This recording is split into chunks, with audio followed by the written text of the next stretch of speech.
Indian premier league IPL এ Kolkata night রাইডার্সের হয়ে বেশ কিছু আসর খেলেছিলেন সাকিব আল হাসান। শুধু তাই নয়, আইপিএল এ কলকাতার হয়ে 2 আসরে শিরোপা জেতার ক্ষেত্রে রেখেছেন মুখ্য ভূমিকা। এবার আবারও শাহরুখ খানের দলের হয়ে খেলবেন সাকিব আল হাসান, তবে এবার ভিন্ন লিগে এই ফ্র্যাঞ্চাইজিটির হয়ে খেলবেন সাকিব। আমেরিকার মেজর লিগ ক্রিকেটে শাহরুখ খানের দল লস অ্যাঞ্জেলস নাইট রাইডার্সের হয়ে খেলতে যাচ্ছেন সাকিব। শুক্রবার নিজেদের সামাজিক যোগাযোগ মাধ্যমে এক পোস্টের মাধ্যমে এই তথ্য নিশ্চিত করেছে লস অ্যাঞ্জেলস নাইট রাইডার্স।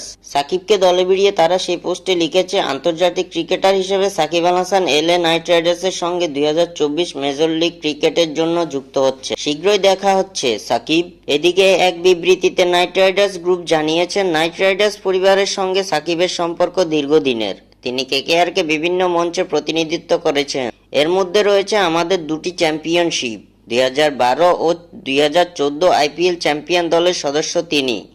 জুলাইয়ে এলএ নাইট রাইডার্সের বেগুনি সোনালী জার্সিতে আবারও তাকে দেখার তর সইছে না। উল্লেখ্য, বিশ্বকাপের পর 5 জুলাই থেকে শুরু হবে মেজর লিগ ক্রিকেটের দ্বিতীয় মৌসুম।